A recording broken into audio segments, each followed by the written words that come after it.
नमस्कार, मी चंदा. माझ्या मराठी यूट्यूब चॅनलमध्ये तुमचं स्वागत आहे. आजची रेसिपी मी घेऊन आली आहे तुमच्यासाठी आलूची टिक्की. तर चला बघूया आलूची टिक्की आणि साहित्य बघूया. एक टोमॅटो घेतला आहे बारीक कापलेला, एक कांदा घेतलेला आहे तो पण बारीक कापलेला आहे आणि थोडीशी हिरवी मिरचीची पेस्ट घेतलेली आहे. अर्धा चम्मच जिरे घेतला आहे, अर्धा चम्मच काळा मसाला घेतला आहे, अर्धा चम्मच मीठ घेतला आहे, अर्धा चम्मच हळद, अर्धा चम्मच धनिया पूड आणि थोडासा अद्रक लसूणचा पेस्ट घेतलेला आहे. 2 आलू घेतले आहे, ते छान उकडून घेतले आहे, त्याची साल काढून घेतलेली आहे आणि 1 वाटी तांदळाचं पीठ घेतलेलं आहे, 1 वाटी दही घेतला आहे. आता जे हे आलू आहे उकडलेले त्यामध्ये मी तांदळाचं पीठ अर्धा वाटी वापरणार आहे. 2 आलूमध्ये अर्धा वाटी मी तांदळाचं पीठ मिक्स करणार आहे आणि जे मसाले काढून घेतलेले होते ते मी मसाले सगळे एकत्र यामध्ये घालणार आहे आणि यामध्येच अद्रक लसूणची जी पेस्ट काढली होती ते सुद्धा घालणार आहे. आता जो कांदा आहे हा आपण नंतर वापरणार आहे. हिरवी मिरचीचा पेस्ट यामध्ये घालणार आहे. यामध्ये तिखट घालायचं नाही आहे. आता याला आपण छान मिक्स करून घ्यायचं आहे. बघा मिक्स झालेला आहे. आता यामध्ये आपण छान जो कांदा कापून घेतला होता बारीक तो कांदा टाकणार आहे. आता कांदा टाकल्यानंतर आपल्याला याचा एक गोळा करून घ्यायचा आहे. बघा आता आपण एक गोळा तयार केलेला आहे. आता आपण याचे छोटे छोटे गोळे तयार करून घेणार आहे. गोळे जास्त मोठे पण नाही आणि जास्त छोटे पण नाही, आपण मीडियम साईजचे गोळे तयार करून घेणार आहे. या पद्धतीने सगळे गोळे तयार झालेले आहे आपले. आता आपल्याला याच्या टिक्या बनवायच्या आहे.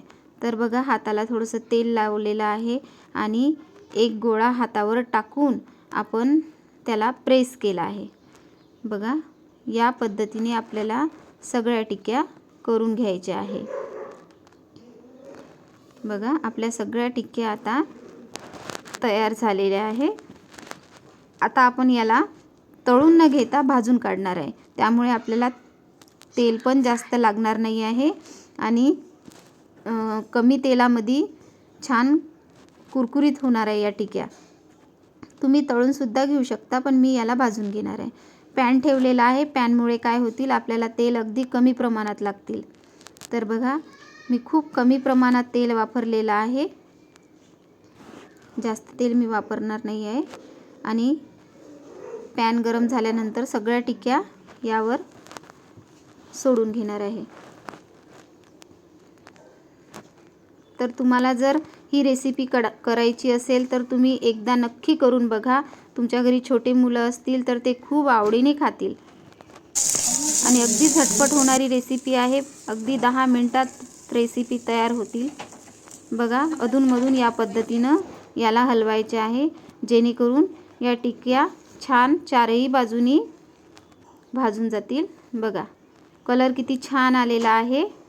आता आपल्या टिक्या बघा किती छान झालेल्या आहे. या पद्धतीने सगळ्या टिक्या आपल्या तयार आहे.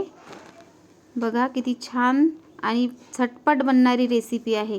तुम्हाला बघा रेसिपी आवडली असेल तर नक्की एकदा करून बघा. यासोबत तुम्ही हिरवी चटणी सुद्धा करू शकता. मी मसाल्याचं दही बनवलेलं आहे आणि सलाद म्हणून एक टोमॅटो घेतलेला आहे.